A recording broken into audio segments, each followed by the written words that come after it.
We have been following civil unrest and mass protests all across the country since March after a string of high-profile incidents in which black men were killed by police.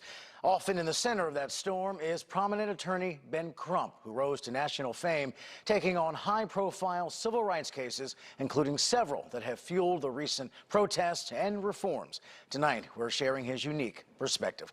In a one-on-one interview with NewsNation's Felicia Bolton, Crump discusses his background, his multi-million-dollar lawsuits, and the legacy he wants to leave behind. Stop killing us! We need justice! The reason why you see so many black people and brown people so emotional when they see these stories of police excessive use of force and these police shootings, because they all know without a shadow of a doubt, but by the grace of God, that could be my child. At 51 years old, attorney Ben Crump continues to climb to international fame, taking on major wrongful death and civil rights cases in the U.S. He first gained national attention following the death of 17-year-old Trayvon Martin in 2012. Then Michael Brown in 2014 and Botham Jean in 2018. Don't let them divide us! Their deaths fueled the Black Lives Matter movement. I can't breathe! This year, the fatal shootings of Ahmaud Arbery, Breonna Taylor, and George Floyd took center stage and inspired months of civil unrest. Jacob Blake's shooting sparked demonstrations in Kenosha. Attorney Ben Crump took on their civil cases as well. The police are alleging that there was a 911 call about sexual assault, that also Mr. Blake resisted officers when they arrived to the house. They also claim he had a knife on him, and when they shot him, it was for self-defense. All I can say is look at the video. Look at the video.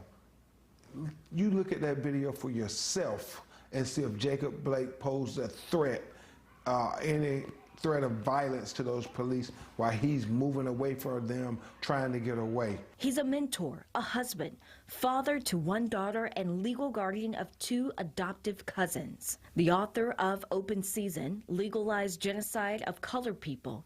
Now he's becoming a household name and an icon for the new civil rights movement. Born and raised in the small town of Lumberton, North Carolina, he's the oldest of 9 siblings. He received his undergraduate and law degrees from Florida State University. I became a lawyer because I wanted to be like my personal hero, Thurgood Marshall. And I can't let it be just about making money. I gotta keep trying to engage people, educate people, and empower people. In the courtroom, he's considered a passionate persuader.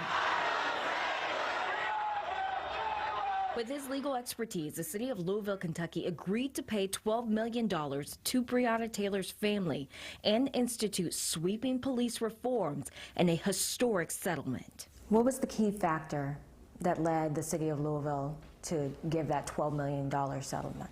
I think they had leadership that wanted to be on the right side of history. I think Mayor Fisher and his administrators understood that there was a grave injustice that took place. As a part of the settlement, the city agreed to establish a housing credit program as an incentive for officers to live in the areas they serve. Before seeking judicial approval, police commanders must review and approve search warrants.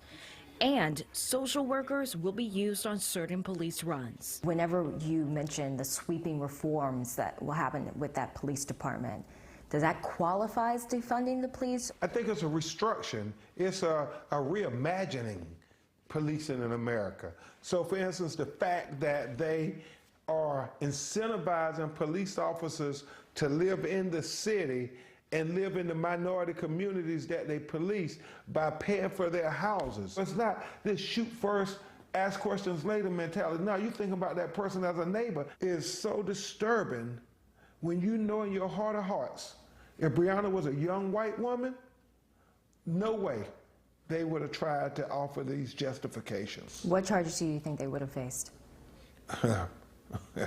Probably the maximum, because they value white life far more than they value black life in America. And some people argue that's not true. They can argue, some people also argue there's no systematic racism.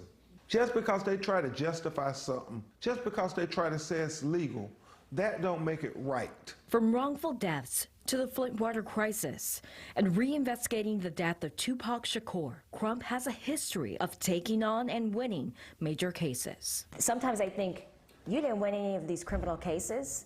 They look and they see that you've gotten settlements in some of the big name cases, bringing in millions of dollars, and they think it's all about money for you. What's that response? We do quite well. In fact, we would probably make far more money if I wasn't doing civil rights cases and these high-profile police brutality cases.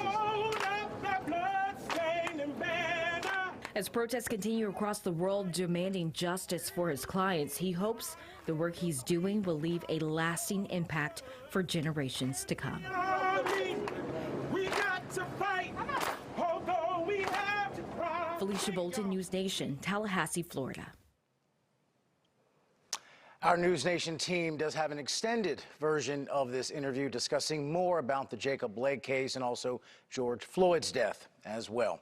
You can find that online at newsnationnow.com and also on our NewsNation Now app. Thank you very much for that.